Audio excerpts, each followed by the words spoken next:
Salut à tous, j'espère que vous allez très bien. Moi de mon côté, tout va bien. On vient de terminer une cinquième semaine de compétition européenne. On arrive bientôt à la fin des phases de groupe. Et donc, je vais vous parler, comme d'habitude, dans ce cinquième épisode de Chronique d'Europe, de la Ligue des Champions, de la Ligue Europa, de la Ligue Europa Conférence. Et on fera un petit point à l'indice UEFA et aussi, comme lors du dernier épisode, un petit point Ligue des Champions féminine et Youth League. Chronique d'Europe, épisode 5. On est parti.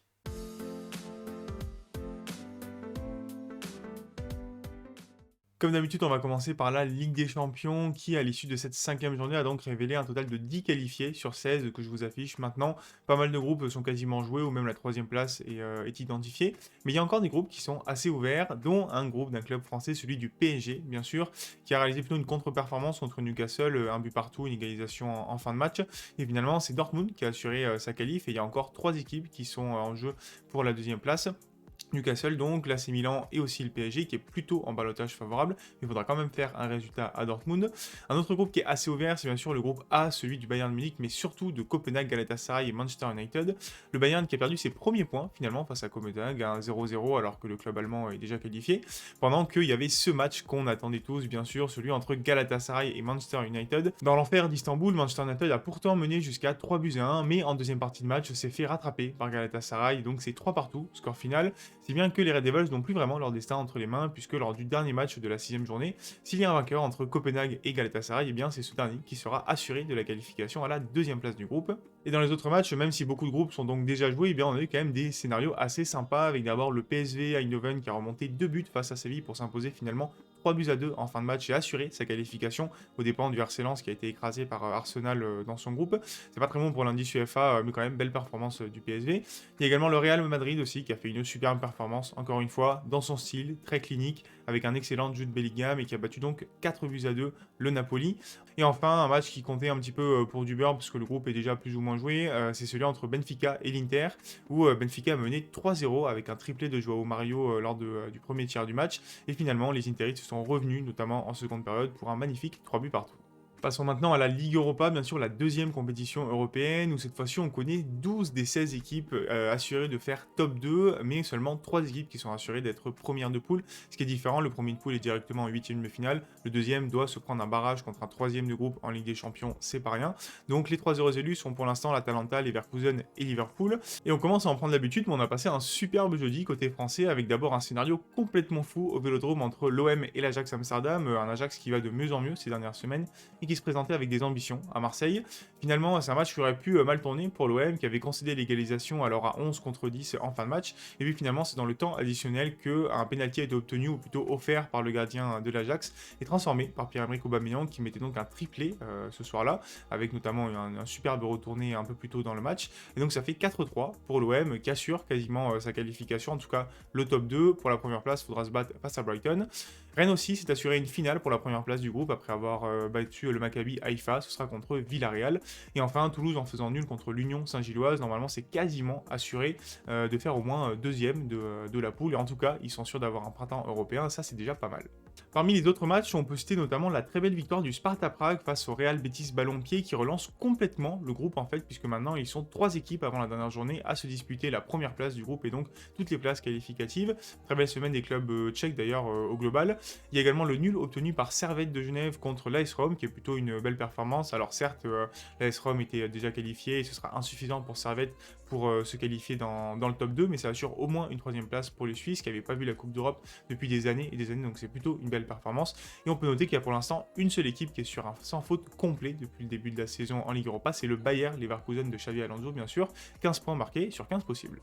On avance avec la Ligue Europa conférence qui a rendu son verdict dans pas mal de groupes également, malheureusement pas trop de surprises, et moi les petits clubs un petit peu hipsters que j'aimais beaucoup, notamment le champion islandais Breiðablik Kópavogur ou le champion féringien Keflavík ne verront pas de phase finale. Voilà, c'était à prévoir, mais voilà, ils ont perdu encore cette semaine, donc ça met fin à toute leur chance. Il n'y a pas eu d'énormes surprises au global en fait cette semaine, à part une quand même, le PAOK Salonique, club grec qui est allé s'imposer à Francfort face à l'Eintracht et qui s'assure du coup la première place du groupe. C'est plutôt une surprise et donc Francfort fera sûrement deuxième et sera un des épouvantails du tirage au sort pour les barrages. On peut noter par contre la faillite des clubs turcs puisque Fenerbahçe et le Beşiktaş se sont fait éclater respectivement par Nordjylland, club danois 6-1, et Club Bruges, club belge 5-0. D'ailleurs pour Nordjylland c'est plutôt une belle surprise de cette compétition, potentiellement qui pourrait aller assez loin, en tout cas je l'espère, j'espère. C'est une équipe très jeune, en plus très sympa à regarder. Et tant qu'on parle des clubs belges, bah, ils font plutôt une bonne semaine également, puisqu'il y a une très belle victoire de la Gantoise. Et puis il y a Genk quand même, qui s'est battu jusqu'à la fin du match face à la Fiorentina, et qui a cédé finalement, mais au terme d'un beau match. Allez, comme d'habitude, on va parler de l'indice UEFA et d'abord le coefficient UEFA, donc qui concerne uniquement la saison 2023-2024, avec donc 2 places en Ligue des Champions à la clé pour les 2 meilleurs pays. Classement qui est très serré cette semaine, avec la Belgique qui est toujours en tête, mais qui se fait quand même rattraper par les top 4 européens. La Turquie avec ses mauvais résultats rétrograde vraiment dans le classement. La France avec la République tchèque ferme un wagon en fait assez serré avec les 8 premiers. Ça va être serré, je pense, jusqu'à la fin de saison. Maintenant, il faut attendre des bonus qui seront calculés et ajoutés à la fin de la 6e journée. Ça risque de faire quand même pas mal d'écart. Et donc maintenant, si on regarde l'indice UEFA, bien sûr, le truc le plus important pour savoir combien de clubs on qualifie en Coupe d'Europe chaque année, eh bien la France, ça y est, enfin, dépasse les Pays-Bas. Alors elle a dépassé le mardi, elle s'est refait passer le mercredi, mais avec le jeudi, et donc les résultats mitigés des clubs néerlandais, 2 victoires, 2 défaites sur la semaine, alors qu'il y a 3 victoires, 2 nuls et 1 défaite pour les clubs français, eh bien la France passe devant les Pays-Bas, prend déjà 0,5 points d'avance, avance qui devrait augmenter avec les bonus à la fin des phases de groupe. Bref, je peux vous l'annoncer ici, vous me croirez ou pas, mais je pense que la France va garder cette 5e place jusqu'à la fin de saison, et que normalement, on n'aurait plus à avoir trop à s'inquiéter des Pays-Bas à partir de la saison prochaine. Et enfin, quelques mots pour terminer sur les 2 autres compétitions européennes qui ne sont pas forcément liées, mais qui ont lieu en même temps. Il y a d'abord la Ligue des Champions féminine, qui n'est pas du tout sur le même calendrier, donc là, cette semaine, il n'y a pas eu de match, mais entre les 2 derniers épisodes de Chronique d'Europe, eh ben, il y a eu 2 journées quand même.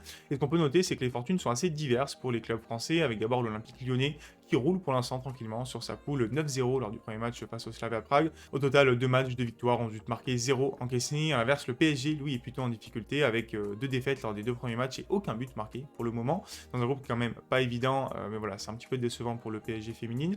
Et l'apprentissage qui est difficile pour le Paris FC, qui est dans une poule pas évidente, qui marque des buts quand même déjà, 2 buts marqués en 2 matchs, mais qui en est quand même à 2 défaites dans un groupe qui est dominé par le BK Haken. Et enfin, on a donc la Youth League, la Ligue des Champions des jeunes, où je vous rappelle ma vidéo en description qui explique le format de cette compétition. On est en parallèle là entre la voie de la Ligue et la voie des champions. La voie de la Ligue, elle se déroule en même temps que la phase de Ligue des Champions. Et on a de très bonnes nouvelles puisque Lens a assuré sa première place du groupe donc en Youth League.